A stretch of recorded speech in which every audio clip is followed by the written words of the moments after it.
Welcome to Family Basics 101. I'm Dr. Bruce McClure, and as we begin the third of a five-part series entitled Let Freedom Ring, today we will focus on the topic of Let Freedom Ring in Your Children.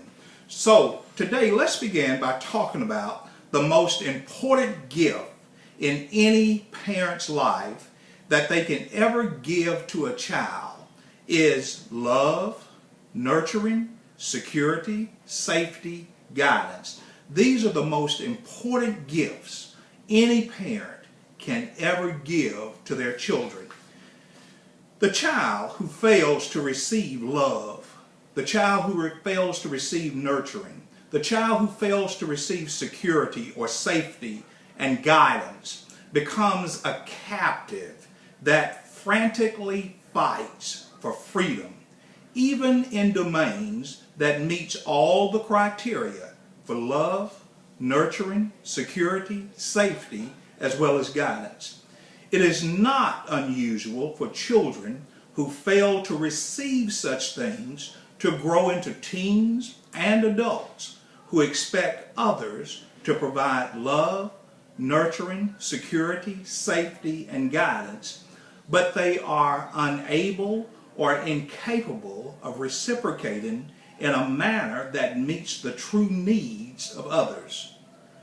The child who, beginning at prenatal and moving through life, receiving contentment and being allowed to experience natural development and the consequences of natural development for their choices as they grow into some of the most mature individuals, they also grow into a more freedom in spirit, and that freedom in spirit radiates a peacefulness into their teenage years as well as their young adult years.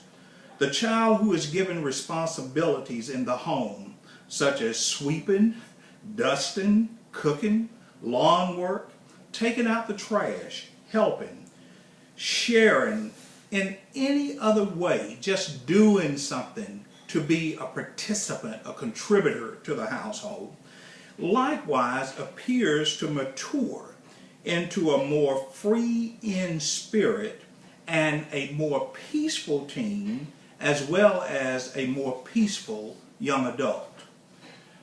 Freedom rings in children as freedom rings in their primary care providers. Freedom is embraced in children as freedom is embraced in children's primary care providers.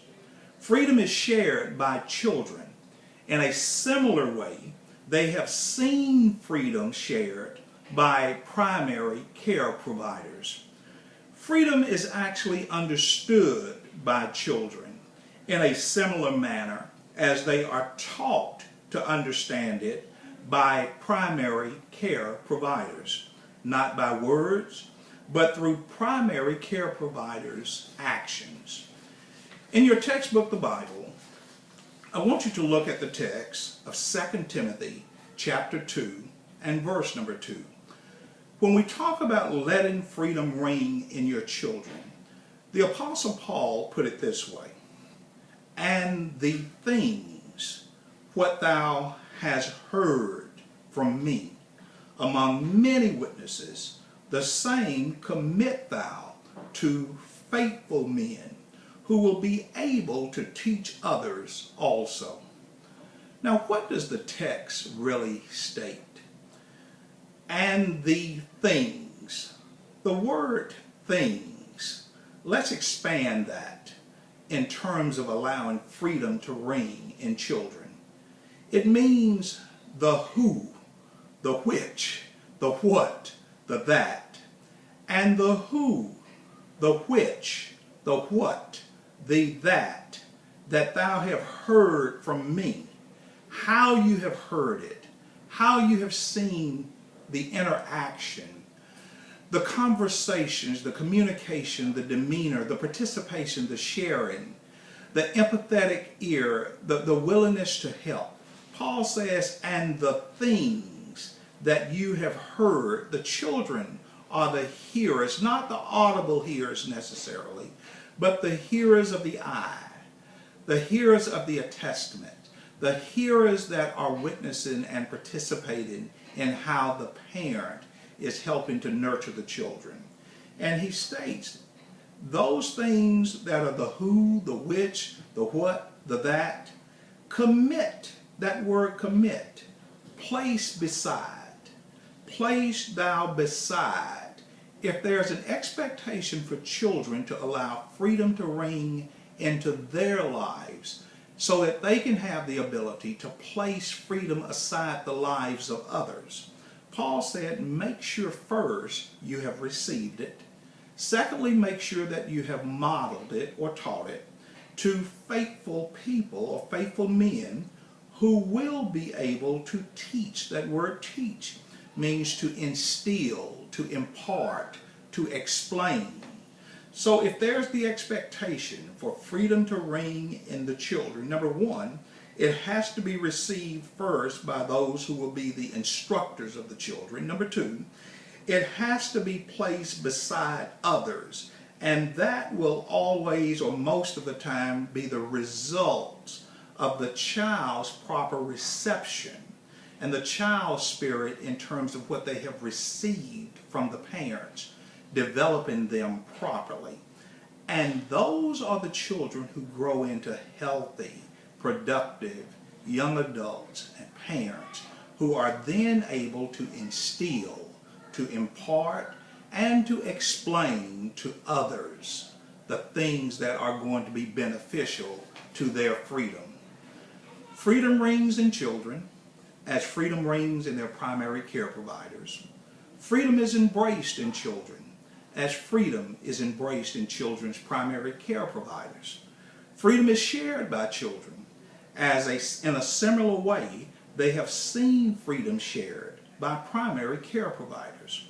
Freedom is understood by children in a similar manner as they are taught to understand it by their primary care providers, not by words, but through primary care providers' actions. Let me repeat, the child who fails to receive these loving, nurturing, security, safety, and guidance attributes, those are the children that will become frantically fighting, complaining, behaviorally dysfunctional because they are still fighting for freedom. And the best freedom is contentment.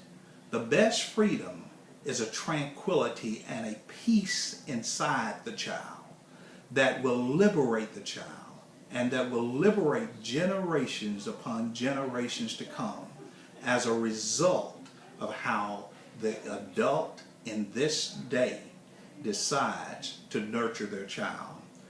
The child who begins to receive this type training prenatal, the child who continues to receive this type training from infancy into young adulthood will then become more potentially the child, young adult, who will then take it into the rest of their lives. And those are the children that ultimately become a blessing to others. Let freedom reign, but the command is not to children first. The command, let freedom reign, always resonates first into the mind, into the hearts, into the spirits of the parents. I'll see you back in class again next time. Don't be late and don't skip class.